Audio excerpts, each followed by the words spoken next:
Assalamualaikum warahmatullahi wabarakatuh. Selamat pagi anak-anak, gimana kabarnya hari ini? Semoga kita semua dalam keadaan sehat walafiat, Allahumma amin. Dijauhkan dari penyakit, Allahumma amin. Nah, sebelum kita belajar pada pagi hari ini, mari kita berdoa terlebih dahulu ya. Berdoa mulai. Bismillahirrahmanirrahim. Alhamdulillahirabbil alamin. Arrahmanirrahim. Maliki yaumiddin. Iyyaka na'budu wa iyyaka nasta'in. Ihdinas siratal mustaqim. Siratal ladzina an'amta 'alaihim ghairil maghdubi 'alaihim waladdallin. Amin. Hari ini siapa yang tidak berangkat? Ibu berharap kalian berangkat semua ya. Udah Ibu absen dulu. Zahra, Balkis, Kaira, David. Ya, kita berangkat semua ya hari ini. Dan tidak ada yang tidak berangkat. Ayo, siapa yang tahu kita hari ini mau belajar tentang apa? Kalau minggu kemarin kan kita udah belajar tentang apa coba? Diingat-ingat lagi ya. Minggu kemarin kita udah belajar tentang kalimat tauhid. Nah, berarti sekarang bab selanjutnya dibuka buku tugasnya halaman 42. Ya, selanjutnya yaitu tentang meneladani akhlak Rasulullah di dalam kehidupan. Apa akhlak Rasulullah di dalam kehidupan? Akhlak Rasulullah di dalam kehidupan ada berbagai macam, yaitu ada sifat jujur, ada sifat takut terhadap Allah Subhanahu wa taala, lalu ada sifat tidak sombong, lalu ada sifat sopan dan santun, lalu ini yang paling penting, ya kayaknya sepele ya, tapi ini penting sekali, yaitu adab bermakan, adab makan menggunakan tangan kanan. Lalu ada juga tentang adab sebelum tidur atau sesudah tidur. Nah, itu yang perlu diperhatikan karena itu adalah merupakan salah satu kegiatan kita sehari-hari. Nah, sekarang jujur merupakan salah satu sifat teladan yang dimiliki oleh Rasulullah SAW atau Nabi Muhammad SAW, yang sifat ini seharusnya semua umat manusia harus menanamkan di dalam hati atau sudah melekat di dalam hati. Dimanapun Nabi Muhammad SAW berada, beliau selalu menerapkan sifat jujurnya, karena sifat jujur itu menjadi kunci dari sebuah kesuksesan, sebuah kunci dalam menggapai suatu apapun itu harus jujur. Jika seseorang atau kita sudah menerapkan sifat tidak jujur, ya sudah, dosa terbesar akan menunggu kita, akan menanti kita gitu. Lalu selanjutnya yaitu takut terhadap Allah. Rasa takut kepada Allah yang dimiliki oleh Nabi Muhammad SAW akan menjadikan beliau selalu patuh dan taat kepadanya. Beliau selalu ingat Allah, beliau selalu mengingat perintah Allah. Sebelum melakukan tindakan yang tidak terpuji atau tindakan yang tidak baik, beliau selalu ingat bahwa ada Allah. Jadi beliau takut akan hukum Allah gitu. Jadi sebelum kita melakukan hal yang tidak baik, kita ingat Allah, lalu hal itu tidak akan terjadi gitu. Hal buruk itu tidak akan terjadi. Jadi kita tidak jadi melakukannya gitu. Lalu yang selanjutnya tidak sombong. Tidak sombong. Salah satu sifat teladan Nabi Muhammad SAW yang harus kalian ikuti adalah tidak sombong. Apapun yang terjadi di dalam diri kita harus menanamkan sifat tidak sombong antara sesama, antara orang lain, apalagi kepada orang yang lebih tua. Kita tidak boleh sombong. Seperti halnya Nabi Muhammad SAW yang memiliki banyak kelebihan, tetapi beliau tidak menyombongkan itu semua. Apalagi kita yang tidak mempunyai kelebihan apapun gitu. Kita sebagai manusia, Kita tidak punya kelebihan apa-apa, lalu apa yang akan disombongkan? Kalian harus menanamkan rasa tidak sombong ini kepada siapapun. Lalu selanjutnya yaitu sopan santun. Keteladanan Nabi Muhammad SAW dalam kehidupannya selalu bersikap sopan dan santun terhadap orang lain, terhadap orang yang lebih tua. Ketika ia sedang berjalan, ia selalu menyapa. Bahkan ketika beliau bertindak pun sangat lemah lembut, terutama saat berbicara.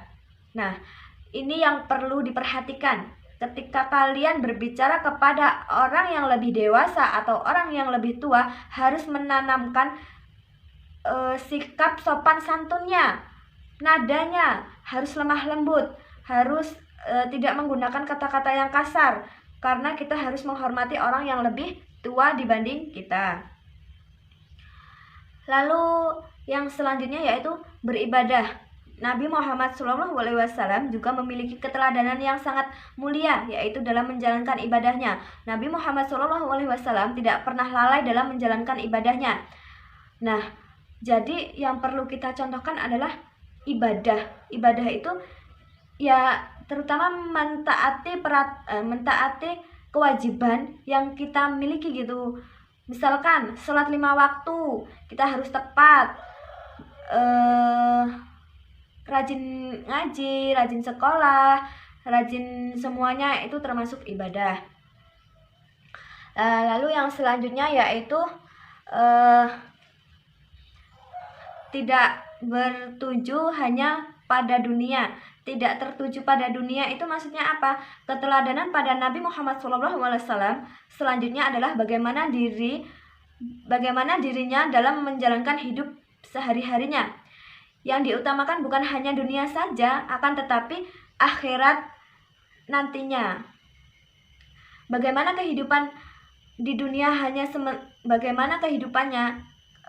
Kehidupan di dunia itu hanya sementara, sedangkan kehidupan di akhirat adalah kehidupan untuk selamanya, gitu kan? Di dunia hanya mencari kemewahan, mencari keindahan, akan tetapi nantinya di akhirat kita tidak baik-baik saja, itu kan akan percuma gitu. Lalu ketika kita mencari ilmu akhirat, bekal ilmu agama, bekal ilmu ibadah banyak yang sebanyak-banyaknya, itu akan membuat kita nantinya tenang di dalam akhirat nanti.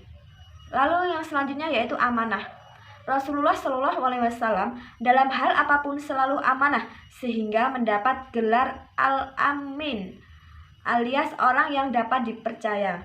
Nah, orang yang dapat dipercaya dalam kehidupan kita sehari-hari adalah contohnya kita rajin sekolah, rajin ngaji, rajin mematuhi peraturan orang tua. Kita harus dapat dipercaya oleh orang tua bahwa kita benar-benar rajin dalam melaksanakan kewajiban kita, yaitu bersekolah, mengaji, dan tidak membuat orang tua kecewa. Nah, yang selanjutnya yaitu makan menggunakan tangan kanan. Nah, ini hal yang perlu diperhatikan. Meskipun ini hal yang sepele, tapi kita harus membiasakan diri kita untuk makan menggunakan tangan kanan. Rasulullah SAW juga makan menggunakan tangan kanan. Bukan hanya makan saja, akan tetapi minum menggunakan tangan kanan juga.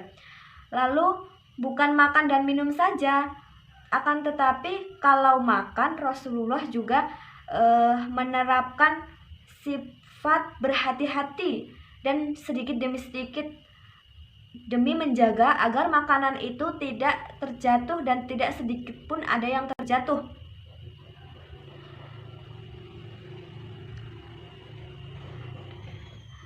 Nah, yang perlu kita lakukan adalah kita juga tidak perlu mengambil makanan yang berlebihan. Kita mengambil makanan ya secukupnya saja, jangan berlebihan gitu. Yang selanjutnya yaitu tidak berlebihan dalam marah. Saat kalian sedang marah, pastinya akan merasa sangat jengkel, apalagi kita sebagai manusia biasa. Rasulullah SAW juga pernah marah. Akan tetapi marahnya Rasulullah tidak berlebihan, karena Rasulullah marahnya untuk kebenaran dalam bidang agama, dalam memperjuangkan agama. Misalkan saat marah, sebaiknya kita jangan berkata kasar, akan tetapi mendoakan orang yang sedang marah dengan kita atau orang yang sedang dimarahi kita. Kita mendoakan agar orang itu dapat hidayah, cepat sadar gitu. Jangan kita justru mendoakan yang jelek, itu tidak baik, Nak. Lalu yang selanjutnya yaitu menerapkan adab tidur. Tidur yang merupakan hal yang sepele bagi kalangan manusia saat ini, ternyata dulu Nabi Muhammad SAW sangat memperhatikannya. Bahkan saat mau tidur pun beliau menyiapkan hal-hal yang di dalamnya selalu misalkan berdoa terlebih dahulu sebelum tidur, dan saat tidur juga meletakkan tangan kanannya menjadi di bawah pipi sebelah kanan. Maksudnya itu Rasulullah SAW itu tidurnya miring, meletakkan tangan di bawah pipi kanan. Dan jika sudah bangun tidur, Rasulullah pun tidak langsung bangun, akan tetapi membaca doa bangun tidur terlebih dahulu. Tidak langsung melakukan aktivitas atau pekerjaan lainnya, akan tetapi berdoa terlebih dahulu. Ayo kalian, siapa yang kalau tidur tidak berdoa? Mulai hari ini kita tanamkan sifat seperti itu. Tidur harus berdoa terlebih dahulu, dan sesudah tidur harus berdoa terlebih dahulu. Sebenarnya masih banyak sifat-sifat Rasulullah SAW, tapi menyingkat waktu kita sudahi saja ya pelajaran hari ini. Jadi itu tadi hal-hal yang perlu diterapkan dalam kehidupan kita untuk meneladani akhlak Rasulullah SAW. Sampai di sini ada yang ditanyakan? Kalau tidak ada yang ditanyakan hari ini, kita cukup sampai di sini saja. Sekarang buka buku PR-nya halaman 52. Di situ ada isai tentang meneladani akhlak Rasulullah. Nah, minggu depan dikumpulkan tugasnya. Ya, mungkin hanya itu saja yang dapat Ibu sampaikan. Kurang dan lebihnya mohon maaf. Wabillahi taufiq wal hidayah. Wassalamualaikum warahmatullahi wabarakatuh.